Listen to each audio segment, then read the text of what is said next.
ഇങ്ങനെ ഒരു കാറ് അതിൽ നിന്ന് ഒരാളെ ഇറക്കി ആക്രമിക്കാൻ പെട്ടു എന്ന് കണ്ടു.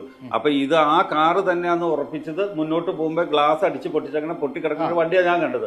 അപ്പൊ അത് ഞാൻ കണ്ടത് ഇയാള് അപകടത്തിലല്ല, അപകടത്തിൽ പെടുന്നതിന് മുമ്പ് ഇങ്ങനെ കുറെ സംഭവങ്ങൾ കണ്ടിരുന്നു എന്ന് പറഞ്ഞാൽ ആദ്യം സാറ് കേസ് കൊടുക്കാൻ പോവോ ഈ പറഞ്ഞ ആളുടെ അടുത്ത് പോയി ചോദിക്കും. ഇനി ബാലുവിന്റെ കേസായിട്ട് ഇനി വേറെ എന്തെങ്കിലും ഒരു അപ്ഡേഷൻ വേണം. അതല്ലാണ്ട് നമ്മൾ ഇനി എനിക്കൊരു കാര്യം പറയാണ്ടെന്ന് ചാനലിനെ സമീപിച്ച് അവർ സ്വീകരിക്കില്ല. ഈ ദൈവത്തിന്റെ കയ്യൊപ്പ് എന്ന നിലയിലെ പോലെയാണ് താങ്കൾ അവിടെ അസാധാരണമായി പ്രത്യക്ഷപ്പെടുന്നത്. താങ്കളുടെ മുന്നിൽ വെച്ചിട്ട് ബാലഭാസ്കറിനെ, താങ്കൾ പേര് പറഞ്ഞിട്ടില്ലെങ്കിലും എല്ലാം കൊണ്ടും ബാലഭാസ്കറിനെ ഉപദ്രവിച്ചു എന്നാണ് താങ്കൾ പറയുന്നത്. അതിനുശേഷം കാർ ആക്സിഡന്റ് ആയ സ്ഥലത്തും താങ്കളുണ്ട്, കൊടകര വെച്ചിട്ട് ഉണ്ടായ അനുഭവവുമായിട്ടും താങ്കളുണ്ട്.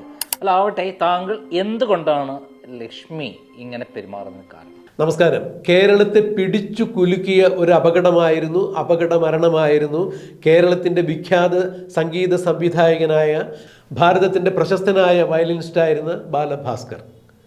2018 തിരുവനന്തപുരം പള്ളിപ്പുറത്ത് വെച്ച് നടന്ന കാർ അപകടത്തിലാണ് ബാലഭാസ്കർ കൊല്ലപ്പെടുന്നത് എന്നുള്ളത് ഇന്നും വളരെ ദുരൂഹമായ സാഹചര്യത്തിൽ തന്നെയാണ് കേരളീയർ കണ്ടുകൊണ്ടിരിക്കുന്നത്. അല്ലെങ്കിൽ ആ വിഷയം ഇപ്പോഴും ഓർത്തുകൊണ്ടിരിക്കുന്നത് അങ്ങനെ തന്നെയാണ്. ഒരിക്കലും മറക്കാൻ പറ്റാത്ത ഒരു മരണം തന്നെയാണ്. എന്നാൽ ഈ ബാലഭാസ്കറിൻ്റെ മരണവുമായി പിന്നീട് കേരളീയരായ നമ്മൾ അറിഞ്ഞത് അത്രയും ദുരൂഹതകൾ തന്നെയാണ്.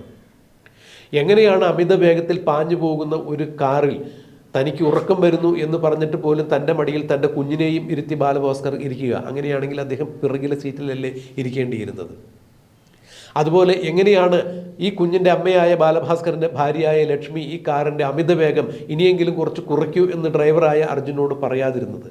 മാത്രമല്ല, ഡ്രൈവറായ അർജുനനും പാലക്കാട് പൂന്തോട്ടം തമ്പിയുമെല്ലാം ഈ കേസിൽ ഏതൊക്കെ തരത്തിൽ ദുരൂഹമായ സാഹചര്യത്തിൽ ഇടപെട്ടിരിക്കുന്നു എന്ന് തന്നെയാണ് ഇപ്പോഴും മറനീക്കി പുറത്തു വരാനിരിക്കുന്നത്.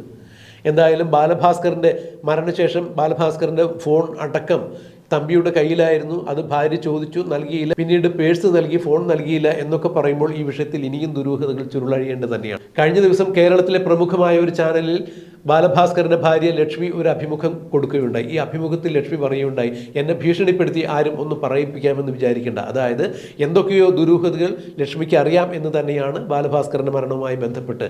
എന്തായാലും കേരളം ഇപ്പോൾ അത് തന്നെയാണ് സംശയിക്കുന്നത്. CBI അന്വേഷണം വരെ വന്നിട്ടും ബാലഭാസ്കറിൻ്റെ മരണത്തിൽ യാതൊരുവിധ തുമ്പും ഉണ്ടാക്കാൻ സാധിക്കാതെ വന്നത് ലക്ഷ്മിയുടെ ഈ നിലപാട് തന്നെയായിരുന്നു. ചോദ്യങ്ങളോടുള്ള നിഷേധാത്മകമായ നിലപാടുകൾ തുറന്നു പറയാതിരിക്കുന്ന ഒരവസ്ഥ. ഈ വിഷയത്തിൽ ലക്ഷ്മിക്ക് വരെ പങ്കുണ്ടോ എന്ന തരത്തിൽ ജനങ്ങൾക്ക് സംശയം ഉണ്ടാകുന്ന തരത്തിലുള്ള നിലപാടുകളാണ് പലപ്പോഴും ലക്ഷ്മി പുലർത്തിയിരുന്നത്. ബാലഭാസ്കറിൻ്റെ മരണവുമായി ബന്ധപ്പെട്ട് എപ്പോഴും തൻ്റെ നിലപാടുകൾ തുറന്നു പറഞ്ഞിരുന്ന കലാഭവൻ സോബി എന്ന് പറയുന്ന ഒരു കലാകാരൻ ക്രൈം ഓൺലൈനിൽ വന്ന് ക്രൈമിൻ്റെ ചീഫ് എഡിറ്ററായ TP നന്ദകുമാറുമായി ഈ വിഷയത്തിൽ ദീർഘനേരം സംസാരിക്കുകയുണ്ടായി. ഈ വിഷയത്തിൽ കൃത്യമായും ലക്ഷ്മി ഉൾപ്പെടെയുള്ള ആളുകളെ തനിക്ക് സംശയമുണ്ട്, അഥവാ ലക്ഷ്മിക്ക് രക്ഷപ്പെടുന്നതിന് വേണ്ടിയുള്ള ചില നാടകങ്ങളാണ് ലക്ഷ്മി അഭിമുഖമായി നടത്തുന്നത് എന്ന് വരെയാണ് കലാഭവൻ സോബി ഇക്കാര്യത്തിൽ പറഞ്ഞു വെച്ചത്. ബാലഭാസ്കറെ കൃത്യമായി തന്നെ ചില ആളുകൾ ചേർന്ന് കൊലപ്പെടുത്തിയതാണ് എന്നാണ് സോബി TP നന്ദകുമാറിന് നൽകിയ അഭിമുഖത്തിൽ വ്യക്തമാക്കിയത്. ക്രൈമിൻ്റെ ചീഫ് എഡിറ്ററായ TP നന്ദകുമാറും കലാഭവൻ സോബിയും തമ്മിൽ നടന്ന അഭിമുഖത്തിന്റെ പ്രസക്ത ഭാഗങ്ങൾ നമുക്കൊന്ന് കേൾക്കാം. ഇതുമായിട്ട് എന്തെങ്കിലും ഇൻവോൾവ് ഉണ്ടാവും, ഈ കേസുകളൊക്കെ ആയിട്ട് എന്തെങ്കിലും അവരുടെ ആയിട്ടുള്ള ഒരു കോൺട്രിബ്യൂഷൻ അതിൻ്റെ അകത്ത് ഉണ്ടാവും. ഈ ആക്സിഡന്റിലെ കാര്യത്തിലല്ല, പറഞ്ഞ് സ്വർണ്ണമായിട്ട് ബന്ധപ്പെട്ടിട്ട്. അതല്ലെങ്കിൽ അവരാരെങ്കിലും പേടിക്കുന്നുണ്ടാവും. മകള് മരിച്ചുപോയി, ഭർത്താവ് മരിച്ചു, മകൻ മരിച്ചുപോയ അച്ഛനും അമ്മ അപ്പുറമുണ്ട്. പ്രായം ചെന്ന് നിരാലംബരായ ആൾക്കാരാണ്, പ്രായാധിക്യം കൊണ്ട് നിൽക്കുന്ന ആൾക്കാരാണ് ബാലുവിന്റെ അച്ഛനും അമ്മയും. അതിനെക്കുറിച്ച് എന്താ താങ്കൾക്ക് പറയാനുള്ളത്? വയലിനിസ്റ്റ് ബാലഭാസ്കർ മരണപ്പെട്ട് 6 വർഷം കഴിഞ്ഞിരിക്കുന്നു. അദ്ദേഹത്തിൻ്റെ ഭാര്യ ഇതുവരെ മിണ്ടിയിരുന്നില്ല. എന്നാൽ ഇന്നലെ മനോരമ ചാനലിൽ ആദ്യമായി അവർ വാ തുറന്നിരിക്കുകയാണ്. അതിലേറ്റവും പരാമർശ വിധേയമായിട്ടുള്ളത് കലാഭവൻ ശോഭിയാണ്. ഇപ്പോൾ നമ്മളോടൊപ്പം ഉള്ളത് കലാഭവൻ ശോഭിയാണ്. നമസ്കാരം. നമസ്കാരം. താങ്കൾ ഇതുവരെ പറഞ്ഞു വന്ന വളരെ ഗുരുതരമായ ആരോപണങ്ങൾ, ഇതൊരു കൊലപാതകമാണെന്നുള്ള സൂചനയും അതേപോലെ സ്വർണ്ണക്കളക്കടത്താണ് എന്നുള്ള സൂചനയും, അതെല്ലാം പൊളിച്ചുകൊണ്ടാണ് ലക്ഷ്മി രംഗത്ത് വന്നിരിക്കുന്നത്. എന്താണ് താങ്കൾക്ക് പറയാനുള്ളത്? ഇത് ഇവിടുത്തെ മാധ്യമങ്ങൾക്കും ജനങ്ങൾക്കും ആയിരിക്കും ഇതൊരു പുതിയ വാർത്തയായിട്ട് തോന്നിയിട്ടുള്ളൂ. കാരണം വെച്ചാൽ എനിക്കത് തോന്നിയിട്ടില്ല. കാരണം വെച്ച് കഴിഞ്ഞാൽ ഇവരിത് 3 വർഷം മുമ്പ് CBIക്ക് എന്ത് കൊടുത്തോ ആ കാര്യങ്ങളിൽ കുറച്ച് മാറ്റം വരുത്തിയിട്ട് ജനങ്ങളോട് പറഞ്ഞു എന്നുള്ളൂ.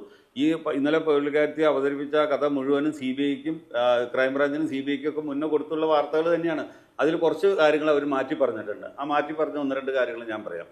ഒന്ന്, അവർ ക്രൈംബ്രാഞ്ചിന് കൊടുത്തിരുന്നതിൽ അവർ പറഞ്ഞിരുന്നത്, കൊല്ലത്ത് ക്രൈംബ്രാഞ്ചുകാർ ചോദിച്ചു കലാപം സോബി ഇങ്ങനത്തെ ഒരു കാര്യം പറയേണ്ടത്, എന്താണ് അതിനെക്കുറിച്ച് പറയാനുള്ളതെന്ന് ചോദിച്ചപ്പോൾ അവർ അന്ന് മറുപടി പറഞ്ഞത്, കൊല്ലത്ത് ജ്യൂസ് കടയിൽ നിന്ന് ജ്യൂസ് കുടിച്ച ശേഷം അവർ മയങ്ങിപ്പോയി, പിന്നെ അവർക്കുടെ ഓർമ്മ കിട്ടുന്നത് ഈ ഹോസ്പിറ്റലിൽ എത്തിയപ്പോഴെന്ന് പറഞ്ഞാൽ. അത് ഒന്നാമത്തെ കാര്യം. അത് പിന്നെ മാറ്റി മാറ്റി ഓരോ റിപ്പോർട്ടിലും മാറ്റി മാറ്റി എഴുതിയിട്ടുണ്ട്. അത് മാറ്റി പറഞ്ഞു CBIക്കാർ തന്നെ എഴുതിയിട്ടുണ്ട്. പിന്നെ രണ്ടാമത്തെ കാര്യം, അവർക്കുടെ അപകടത്തിൽ പരിക്ക്.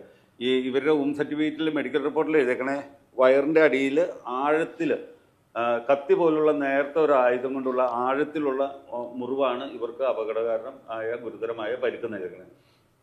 അവരിന്നലെ 2 or 3 തവണ പറയണ്ടായി, എനിക്ക് തലയ്ക്കാണ് പരിക്ക് എന്ന് പറയണ്ടായി. അത് ആവർത്തിച്ച് പറയേണ്ട കാര്യമില്ല. അത് അവരിന്നലെ പറഞ്ഞത് ഒരു മുൻകൂർ ജാമ്യം എടുത്തേക്കണതാണ്. അതെന്താണെന്ന് വെച്ച് കഴിഞ്ഞാൽ, ഞാൻ എൻ്റെ ബ്രെയിൻ മാപ്പിങ്ങിന് വേണ്ടിയിട്ട് ശാഠ്യം പിടിക്കണമെന്ന് അവർക്കറിയാം. അപ്പോൾ എന്നെ ബ്രെയിൻ മാപ്പ് ഉറപ്പായിട്ടും ചെയ്യും. എന്നെ ബ്രെയിൻ മാപ്പ് ചെയ്യുമ്പോൾ സ്വാഭാവികമായിട്ട് കോടതി ചോദിക്കില്ലേ, അല്ലെങ്കിൽ ജനങ്ങൾ ചോദിക്കില്ലേ, അതിൽ വണ്ടിയിലുണ്ടായിരുന്നതിനാൽ അവരെയും ചെയ്യാൻ പറയും. അപ്പോൾ അതിനൊരു തടയിടാൻ വേണ്ടിയിട്ടായിരിക്കാം അവരത് പറഞ്ഞേക്കണം. അല്ലെങ്കിൽ അവരത് പ്രത്യേകിച്ച് എടുത്ത് പറയേണ്ട കാര്യമില്ല. ഞാൻ എന്തായാലും എൻ്റെ അവരെ ബ്രെയിൻ മാപ്പ് ചെയ്യണമെന്നല്ലാട്ടോ ഞാൻ പറഞ്ഞേക്കണേ, എന്നെ ബ്രെയിൻ മാപ്പ് ചെയ്യണമെന്ന് പറഞ്ഞുകൊണ്ടാണ് നമ്മൾ CBIക്ക് അപേക്ഷ കൊടുത്തേക്കണേ. ഒന്നാമത് കാര്യം. പിന്നെ ഒരു കാര്യം അവർ പറഞ്ഞേക്കണേ വെച്ചാൽ, ബാലഭാസ്കർ ഇത് അപകടത്തിൽപ്പെട്ട് ഹോസ്പിറ്റലിൽ കിടക്കുമ്പോൾ പബ്ലിക്കായിട്ട് പുറത്തുള്ളവരുമായിട്ട് പുള്ളിയുടെ സുഹൃത്തുക്കളായിട്ട് കമ്മ്യൂണിക്കേഷൻ ഉണ്ടായിരുന്നു എന്നാണ് ഇവർ പറയുന്നത്. ഇവർ അബോധാവസ്ഥയിലായിരുന്നു 1 മാസം ഇവർ തന്നെ പറയുന്നുണ്ട്. പിന്നെ എങ്ങനെയാണ് ഈ ബാല് കമ്മ്യൂണിക്കേറ്റ് ചെയ്ത കാര്യം ഇവർ അറിയണത്? അതെനിക്കറിയില്ല. അതിന് ബില്ലൊരു പറഞ്ഞുള്ള അറിവാണോന്ന് എനിക്കറിയില്ല. ചിലപ്പോൾ അങ്ങനെ ആയിരിക്കാം. ബാലു അപകടത്തിന് ശേഷം സംസാരിച്ചു എന്ന് പറയുന്നത് മെഡിക്കൽ കോളേജിലെ ഒരു ഡോക്ടറിനോട് അവിടെ ചെല്ലുന്ന സമയത്ത് എന്തോ 2 കാര്യം ചോദിച്ചു എന്നാണ് അന്നൊക്കെ വാർത്തകളിൽ കണ്ടത്. പിന്നെ ബാലുവിൻ്റെ സുഹൃത്തുക്കളൊക്കെ കയറി കണ്ടിട്ടുണ്ടാകും. ബാലുവിൻ്റെ അച്ഛൻ പറഞ്ഞു വെച്ച് കഴിഞ്ഞാൽ ലാസ്റ്റ് പുള്ളി കയറി കാണുമ്പോൾ ചുണ്ടനക്കുണ്ട്, എൻ്റെ സംസാരം ഇങ്ങനെ പുറത്തേക്ക് വന്നില്ല, ടെൻഷൻ ആയതുകൊണ്ട്. അപ്പോൾ ഞാൻ പറഞ്ഞു വേണ്ടാന്ന് പറഞ്ഞു എന്നാണ് പറഞ്ഞത്. അപ്പോൾ പിന്നെ ഇങ്ങനെ കിടക്കുന്ന ഒരാളെങ്ങനെയാണ് ഈ കാര്യങ്ങളൊക്കെ പുറത്തേക്ക് പറയാനായിട്ട് നിൽക്കുന്നത്? പിന്നെ അവർ അർജുനെ രക്ഷിക്കാൻ വേണ്ടിയിട്ട് ഒത്തിരി കാര്യങ്ങൾ അതിൻ്റെ അകത്ത് പറഞ്ഞായിട്ട് നമുക്കറിയാം. നമ്മൾ ഇന്നലെ കേട്ട എല്ലാവർക്കും അറിയാം. ഇതെല്ലാം അവർ വ്യത്യസ്തമായിട്ട് തന്നെയാണ് പറഞ്ഞിരിക്കുന്നത്. അതെന്ന് വെച്ച് കഴിഞ്ഞാൽ പിന്നെ അവർ പറഞ്ഞത് എന്താണെന്ന് വെച്ച് കഴിഞ്ഞാൽ, ഇപ്പം ഈ 6 വർഷത്തിന് ശേഷം എന്താണ് ഇപ്പം ഇത് ഇങ്ങനെ പറയാൻ വന്നതെന്ന് വെച്ച് കഴിഞ്ഞാൽ, ഇതിനൊരു അവസാനം ഉണ്ടാവാൻ വേണ്ടിയിട്ടാണ്. അങ്ങനെ അവസാനം എന്ന് പറഞ്ഞാൽ ഈ ഗോസിപ്പുകളൊക്കെ അവസാനിപ്പിക്കാൻ വേണ്ടിയിട്ട് അങ്ങനെ സോഷ്യൽ മീഡിയയിൽ അങ്ങനെ ഒരു മാധ്യമം വിചാരിച്ചാൽ, ഒരു സോഷ്യൽ മീഡിയ വിചാരിച്ചാൽ ഒരാളെ കേസിൽ കുടുക്കി ജയിലിലാക്കാൻ പറ്റും. ഒരു സംശയമില്ല, ഇപ്പോഴത്തെ കാലത്ത് അത് പറ്റും. പക്ഷേ ഇവരൊക്കെ വിചാരിച്ചാൽ ഒരാളെ പ്രതിസ്ഥാനത്ത് ആൾക്കാർ ചിന്തിക്കണ ഒരാളെ വെറുതെ വിടാനായിട്ട് സാധിക്കുമോ? ഒരിക്കലും അത് സാധിക്കാൻ പോകുന്നില്ല. പിന്നെ അവർ വളരെ ബുദ്ധിപരമായിട്ട് ഇന്നലെ ഒരു നീക്കം നടത്തി. ഇവർ ഈ ഒരു ചാനലിനാണ്, മനോരമയ്ക്കാണ് ഈ ഇൻ്റർവ്യൂ കൊടുത്തത്. അപ്പോൾ അവർ ശരിക്കും ചെയ്യേണ്ടത് എന്നായിരുന്നു വെച്ചാൽ ഒരു പത്രസമ്മേളനം നടത്തണം, എല്ലാവരും വിളിക്കണം. അവരിപ്പോൾ എവിടെയാണെന്ന് വെച്ചാൽ അവിടെ ചെല്ലില്ല എല്ലാവരും. ഇത്രയും വർഷമായിട്ട് ആൾക്കാർ ഒരു പ്രമാദമായ കേസിന് കേട്ടിരിക്കണം. അവരൊരു പത്രസമ്മേളനം നടത്തിയിട്ട് കാര്യം പറയണം. അത് അവർ നടത്തിയില്ല. അത് അവർ അതിബുദ്ധിയാണ്. കാരണം എന്താണെന്ന് പറഞ്ഞു കഴിഞ്ഞാൽ, ഈ ഒരു പ്രമുഖ ചാനലിൽ കൊടുത്തു കഴിയുമ്പോൾ ഇനി ആ കാര്യമായിട്ട് നമ്മൾ വേറെ ചാനലിൽ ചെന്നാൽ അവരാരും അത് എയർ ചെയ്യില്ല. കാരണം ഇനി ബാലുവിൻ്റെ കേസായിട്ട് ഇനി വേറെ എന്തെങ്കിലും ഒരു അപ്ഡേഷൻ വേണം. അതല്ലാണ്ട് നമ്മൾ ഇനി എനിക്കൊരു കാര്യം പറയേണ്ടതെന്നൊരു ചാനലിനെ സമീപിച്ച് അവർ സ്വീകരിക്കില്ല. സോഷ്യൽ മീഡിയ എടുക്കും, പക്ഷേ അവർ സ്വീകരിക്കില്ല. അപ്പോൾ എല്ലാ ചാനലുകാരെയും അവർ നിശബ്ദരാക്കി ഈ ഒരു കാര്യം. ഇതൊക്കെ അവർക്ക് കൊണ്ടേ സാധിക്കുകയുള്ളൂ. അല്ലെങ്കിൽ അവരുടെ കൂടെ നിൽക്കണവരൊക്കെ, ഇതെല്ലാം ഇവരുടെ ബുദ്ധിയാണെന്ന് ഞാൻ പറയണില്ല കേട്ടോ, അവരുടെ കൂടെ നിൽക്കണവരുടെ ബുദ്ധിയായിരിക്കും ഇതൊക്കെ. അവർ നല്ല കണക്കിന് കൊടുത്ത് ഏറ്റവും നല്ലൊരു ചാനലിൽ ചെന്ന് പറഞ്ഞു, അവർ ഇൻ്റർവ്യൂ ഇട്ടു, അത് എയർ ചെയ്തു. ഇനി ബാക്കിയുള്ള ആൾക്കാരൊക്കെ ബാലഭാസ്കറിൻ്റെ കേസ് മടക്കി പെട്ടിയിലാക്കി വെച്ചു. ഇതല്ലേ സംഭവിച്ചത്. അതായത് ബാലഭാസ്കർ മരിച്ചു, അതോടൊപ്പം ഇവർക്ക് ഗുരുതരമായി പരിക്കേറ്റു. അങ്ങനെ ഒരു കാർ ആക്സിഡൻറ്റിൽപ്പെട്ട ഒരു സ്ത്രീ, അവർ സ്വന്തം ഭർത്താവും കുഞ്ഞും മരിച്ചുപോയി. അതിനുശേഷം അവർ നിസ്സഹായ, അവർ ഒരു ഇങ്ങനെ ഇല്ലാത്ത കാര്യങ്ങൾ പറയാൻ വരുമോ? സമൂഹത്തിന് മുന്നിൽ അവർ എല്ലാം തന്നെ നഷ്ടപ്പെട്ട, ജീവിതം നഷ്ടപ്പെട്ട ഒരു സ്ത്രീ, അവർ ആവശ്യമില്ലാത്ത കാര്യങ്ങൾക്ക് അല്ല, അവരാവശ്യമില്ലാത്ത പറഞ്ഞു ഞാൻ പറഞ്ഞില്ലല്ലോ. അവരാവശ്യമില്ലാത്ത പറഞ്ഞൊന്നും ഞാൻ പറഞ്ഞില്ല.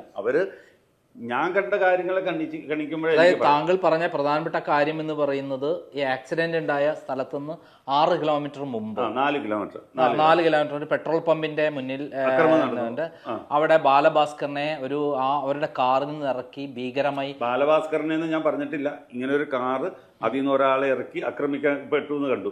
അപ്പൊ ഇത് ആ കാറ് തന്നെയാന്ന് ഉറപ്പിച്ചത്. മുന്നോട്ട് പോകുമ്പോൾ ഗ്ലാസ് അടിച്ച് പൊട്ടിച്ചങ്ങനെ പൊട്ടിക്കിടക്കുന്ന വണ്ടിയാണ് ഞാൻ കണ്ടത്. അപ്പൊ അത് ഞാൻ കണ്ടിട്ടുണ്ട്. അവിടെ കാറിന്റെ പിന്നിൽ അടിച്ചു പൊട്ടിക്കുന്നു. അതേ കാറ് പിന്നീട് ആക്സിഡന്റ് നടന്ന സ്ഥലത്ത് താങ്കൾ കാണുന്നു എന്നാണ് താങ്കൾ പറഞ്ഞത്. അവര് പറഞ്ഞത് എന്താ? അവരുടെ കാറ് നേരത്തെ ജ്യൂസ് കഴിക്കാനോ വെള്ളം കുടിക്കാനോ നിർത്തി.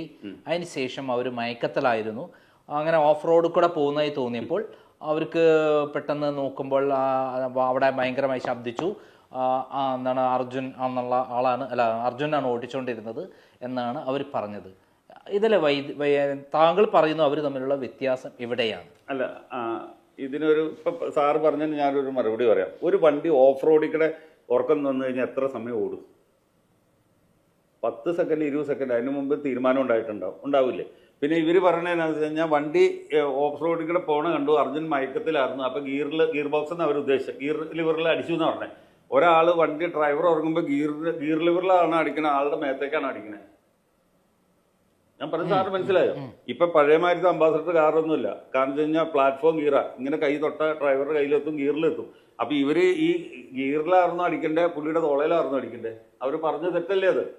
അങ്ങനെ പുള്ളിക്കാരത്തി വണ്ടി ഇടിക്കണ കണ്ടുകൊണ്ടിരിക്കുകയായിരിക്കുമോ ഇങ്ങനെ ഓഫ് റോഡിൽ കൂടെ പോകുന്നു ഇങ്ങനെ എന്ന് പറഞ്ഞാൽ? ഒരിക്കലും അത് വിശ്വസിക്കാൻ പറ്റുന്ന കഥയല്ല അത്. ഒരിക്കലും അതവിടെ നിൽക്കട്ടെ. അതിനു മുമ്പ് അവർ ക്രൈംബ്രാഞ്ചിന് കൊടുത്തേക്കണ മൊഴിയിൽ പറഞ്ഞിട്ടുണ്ട്, കൊല്ലത്ത് ജ്യൂസ് കുടിച്ചതിന് ശേഷം ഞാൻ ഉറങ്ങിപ്പോയി, പിന്നെ എനിക്കൊന്നും ഓർമ്മയില്ല, പിന്നെ ഞാൻ ഹോസ്പിറ്റലിൽ കിടക്കണ ആണെന്നാണ് അവർ മൊഴി കൊടുത്തേക്കണത്. അതിനെക്കുറിച്ച് എന്താ സാറിന് പറയാനുള്ളത്? അങ്ങനെ ഒരു മൊഴിയുണ്ട്, കൃത്യമായിട്ട് നമുക്ക് എവിടെ നിന്നും കിട്ടുന്ന ഒരു മൊഴിയാണ്. ഇനി ആ മൊഴി അവിടെ നിൽക്കട്ടെ.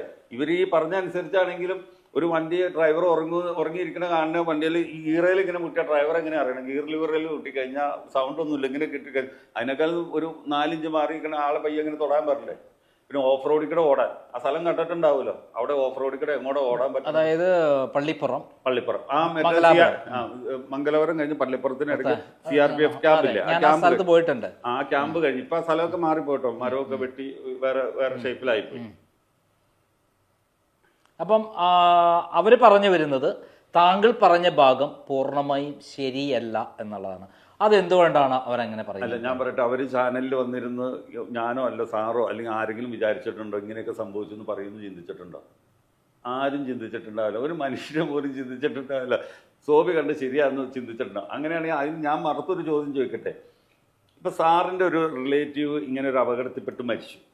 വേറൊരാൾ, സാറിന് നേരെ പരിചയമില്ലാത്ത ഒരാൾ പറയാണ്, ഞാൻ അവിടെ ഇങ്ങനെ കുറേ സംഭവങ്ങൾ കണ്ടിരുന്നു, ഇയാൾ അപകടത്തിലല്ല, അപകടത്തിൽ പെടുന്നതിന് മുമ്പ് ഇങ്ങനെ കുറേ സംഭവങ്ങൾ കണ്ടിരുന്നു എന്ന് പറഞ്ഞാൽ ആദ്യം സാറ് കേസ് കൊടുക്കാൻ പോവോ? ഈ പറഞ്ഞ ആളുടെ അടുത്ത് പോയി ചോദിക്കുള്ളൂ.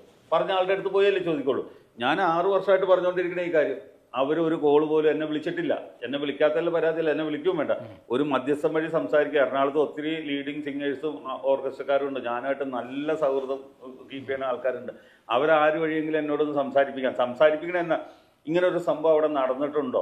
ഞാനത് ഇങ്ങനെയായിരുന്നു, ഇങ്ങനെയൊക്കെ കേൾക്കണ്ടേ, ചേട്ടൻ എന്തെങ്കിലും അല്ലെങ്കിൽ സോബി പറഞ്ഞാൽ എന്താണ് കാര്യം ഒന്ന് ചോദിക്കാനുള്ള ഒരു ധാർമ്മികത എല്ലായിടത്തും ഉണ്ടാവില്ലേ? എന്തുകൊണ്ട് അവരത് മാറ്റി വെച്ചു? അത് ചോദിക്കാണ്ടിരുന്നിട്ട് ഇപ്പോൾ ചാനലിൽ വന്നിട്ട് പറയണതിൽ എന്താ കാര്യം? അത് 6 വർഷം കഴിഞ്ഞിട്ട് വന്നിരുന്ന പറയണമെന്ന് പറഞ്ഞു. ഒന്നുമില്ല. ഇപ്പം ഞാൻ ബ്രെയിൻ മാപ്പിങ്ങിന് ശാഠ്യം പിടിച്ച് നടക്കണം, അത് അവർക്കൊരു ഭീഷണിയായിട്ടുണ്ടാവും. പിന്നെ അർജുനൻ കേസിൽപ്പെട്ട് അകത്ത് കിടക്കണം, അതും അവർക്ക് തലവേദന. ഈ 2 കാര്യങ്ങളിൽ എന്തെങ്കിലും ഒരു പോയിന്റ് അവർ കണ്ടിട്ടുണ്ടാവും. അതായിരിക്കും അവർ ഇന്നലെ വന്ന് ഇതേമാതിരി മണ്ടത്തരങ്ങളൊക്കെ പറഞ്ഞിട്ട് പോയത്. അത് അവർ പ്രത്യേകം പറയുന്ന ഒരു ആത്മാഭിമാനത്തെ ചോദ്യം ചെയ്യുന്ന വിധത്തിൽ, അതേപോലെ ആത്മാർത്ഥതയെ ചോദ്യം ചെയ്യുന്ന രൂപത്തിൽ, എല്ലാം നഷ്ടപ്പെട്ട എന്നെ ഇങ്ങനെ കരിവരി തേക്കാനാണ് എന്ന് ഇൻഡയറക്റ്റ് ആയിട്ട് താങ്കളെ ഉദ്ദേശിച്ചുകൊണ്ടാണ് അവർ ഉന്നമിട്ടിരിക്കുന്നത്. അതിനെക്കുറിച്ചിട്ട് താങ്കൾക്ക് എന്താണ് പറയുക? അല്ല, അപ്പൊ അവര് പറഞ്ഞ അവരുടെ മകള് മരിച്ചുപോയി, ഭർത്താവ് മരിച്ചു. മകൻ മരിച്ചുപോയ അച്ഛനും അമ്മ അപ്പുറമുണ്ട്. പ്രായം ചെന്ന് നിരാലംബരായ ആൾക്കാരാണ്, പ്രായാധിക്യം കൊണ്ട് നിൽക്കുന്ന ആൾക്കാരാണ് ബാലുവിന്റെ അച്ഛനും അമ്മയും. അതിനെക്കുറിച്ച് എന്താ താങ്കൾക്ക് പറയാനുള്ളത്? അല്ല, എൻ്റെ ഒരു അഭിപ്രായത്തിൽ അവർ പറഞ്ഞത് തുടക്കത്തിൽ തന്നെ അവരുടെ മാരേജ് അവരുടെ ഇഷ്ടപ്രകാരമല്ല നടന്നിരിക്കുന്നത്. അപ്പൊ അതിന് ശേഷം അവർ ഞങ്ങളെ യാതൊരു തരത്തിൽ തിരിഞ്ഞു നോക്കിയിട്ടില്ല, കുറ്റപ്പെടുത്തുക മാത്രമാണ് ചെയ്തിട്ടുള്ളത്. പിന്നെ എങ്ങനെയാണ് ഞാൻ അങ്ങോട്ട് അവരെ ശ്രദ്ധിക്കാൻ പറ്റുന്നത് എന്നുള്ള മറുചോദ്യമാണ് അവർ ചോദിച്ചിരിക്കുന്നത്. ആ പറഞ്ഞതിൽ ഞാൻ മനസ്സിലാക്കിയെടുത്തോളും ഉണ്ണിച്ചേട്ടനായിട്ട് ഇപ്പോൾ ഈ 6 വർഷത്തെ ബന്ധമുണ്ട്. ചെല്ലുമ്പോഴൊക്കെ പുള്ളി സംസാരിക്കണ്ട. അപ്പോൾ ഞാൻ ഒരു തവണ ചോദിച്ചപ്പോൾ അദ്ദേഹം പറഞ്ഞു വെച്ചാൽ അവൻ എവിടെ പോവുകയാണെങ്കിലും അവൻ്റെ വീട്ടിലൊക്കെ എന്തെങ്കിലും ആവശ്യമുണ്ടെങ്കിൽ 1.5 ദിവസം ബാലുവിൻ്റെ വീട്ടിൽ പോകുമായിരുന്നു എന്ന് പറഞ്ഞു. അമ്മച്ച് പോയിട്ടില്ല, ഉണ്ടാവില്ലായിരിക്കും. അവനും എല്ലാ കാര്യങ്ങളും എൻ്റെ അടുത്തും വന്ന് പറയാറുണ്ട്, എന്നെ വിളിക്കാറുണ്ട്, ഞാൻ അവനെ പോയി കാണാറുണ്ട്, സംസാരിക്കാറുണ്ട്. ഇവർ കല്യാണം കഴിഞ്ഞിട്ട് അവർക്ക് വാടക വീട് വരെ എടുത്തു കൊടുത്ത് ഇവരാന്നാണ് പറഞ്ഞത്. എനിക്ക് അതിനെക്കുറിച്ച് ആധികാരികമായിട്ട് പറയാൻ എനിക്കറിയില്ല കേട്ടോ. നമ്മൾ ഇത്രയും പറഞ്ഞ കാര്യങ്ങളാണ്. അപ്പോൾ അവർ ഈ പറഞ്ഞ കൂട്ട് സെൻറ്റിമെൻറ്റ് പറയുമ്പോൾ അതേമാതിരി തന്നെ ഇവർക്ക് ആങ്ങളെ അച്ഛനും അമ്മയൊക്കെ ഉണ്ടെന്ന് എനിക്ക് തോന്നണം. ഈ ലക്ഷ്മിക്ക് ഇതൊന്നും ഇല്ലാണ്ട് നിൽക്കുന്ന ഒരു അച്ഛനും അമ്മയും അപ്പുറം ഉണ്ട്. അവരുടെ കാര്യം നോക്കണ്ടേ? ഒരാൾ മരിച്ചു പോയി കഴിഞ്ഞിട്ട് പിന്നെ ആ പ്രായമായ ആൾക്കാരോട് വൈരാഗ്യം വെച്ചുകൊണ്ടിരിക്കുകയാണോ ചെയ്യുന്നത്? അങ്ങനെയാണോ ചെയ്യേണ്ടത്? അതിലെന്തോ കാര്യം പറഞ്ഞാൽ നേരത്തെ എന്തെങ്കിലും അവർ പറഞ്ഞിട്ടുണ്ടെങ്കിൽ ഇത്രയും പ്രായമുള്ള ആൾക്കാരല്ലേ, ക്ഷമിച്ച് കളയാൻ പാടില്ലേ?